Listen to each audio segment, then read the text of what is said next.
much, Mr. Sharman. It's a pleasure to serve under your chairship.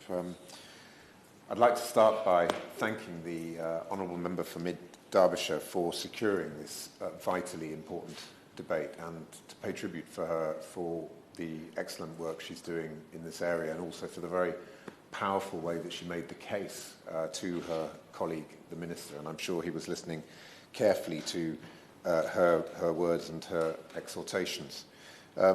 I'd like to thank actually all of the members who've spoken in this debate today. I think it's been an absolutely excellent debate, and many of the contributions were very moving indeed, particularly the member for Norfolk, who really did put over the human side of this issue. This is not just,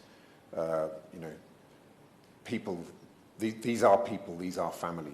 The families. These are people who have loved and lost so much through this terrible conflict. And I thought he put those points across in a very, very moving way. I'd like as well to thank and pay tribute to my honourable friends, the members for Leeds North West and Sheffield Hallam, who also made their cases with such passion and conviction. I think what everybody in this debate has made clear is that we all stand ready to support the Ukrainian people in any way that we can. And I am very proud to stand here today and reaffirm Labour's unwavering commitment to that cause. The Ukrainian people are on the front line in our battle for liberty and democracy.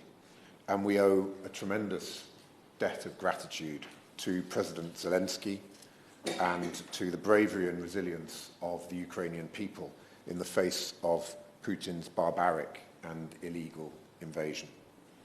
Our commitment on these benches, and I think across the House, to Ukraine will not waver.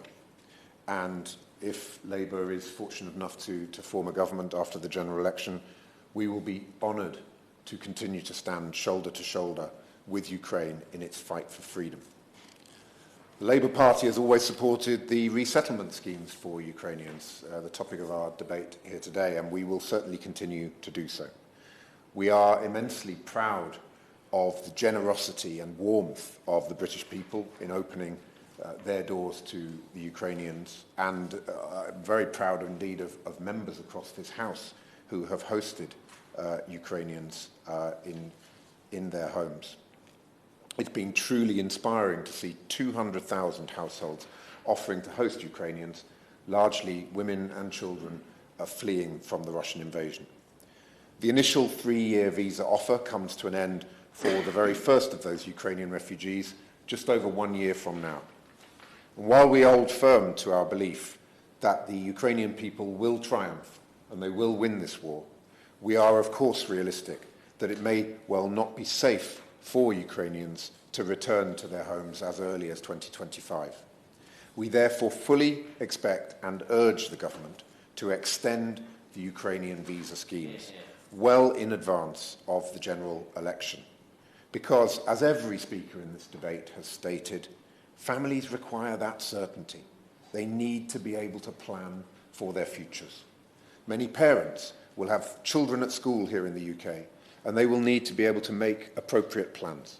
Children have been working hard to learn English and to stay in school, while mothers who've been working hard to ensure some stability in their education for their children.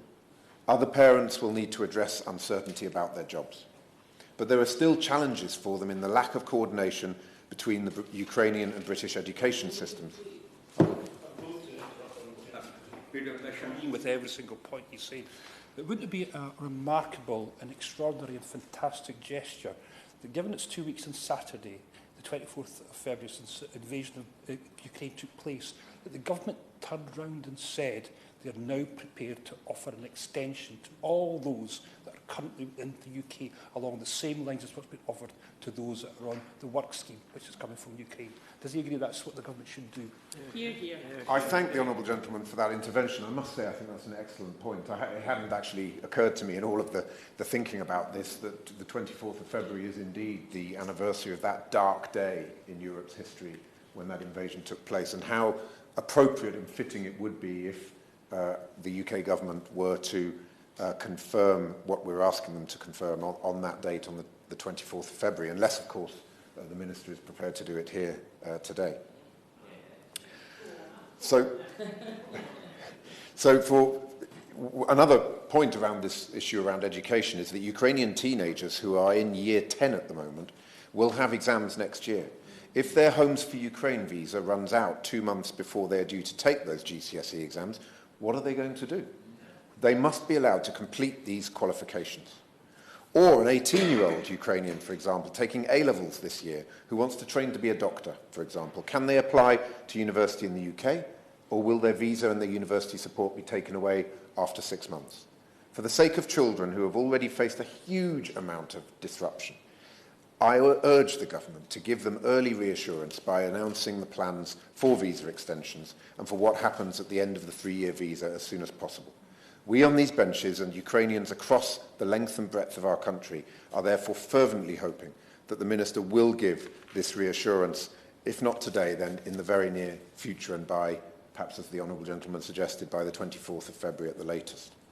We know, of course, that unfortunately the generosity and adaptability shown by the British people wasn't always matched by the performance of the UK government. Initially, Tory ministers did manage to turn this story of generosity into something of a bureaucratic challenge for many of the Ukrainians who came here. I was alerted in my role as Shadow Immigration Minister to the case of a family who were told that their visas were ready, but then when they went to collect them, the one for their 3-year-old child was not there. And there were a number of other deeply troubling cases. Members from all parties were also telling me that they were frustrated at the time by the speed at which the Home Office responded on casework. For too many, the so-called hotline went cold. On one occasion, there was a queue for the MP's query desk in Portcullis House, which I'm sure many colleagues will remember, that was more than 3 hours long. And even though ministers had taken caseworkers off the rather dysfunctional Afghan scheme, they were still struggling to organise a system for Ukrainians who were seeking refuge here from Putin's barbarity. And then more recently, there's been the deeply troubling reports of 6,000 homeless Ukrainian families. It was always going to be the case that many British households were not going to be able to continue hosting indefinitely. And yet the government had no plan for what would be done in such cases.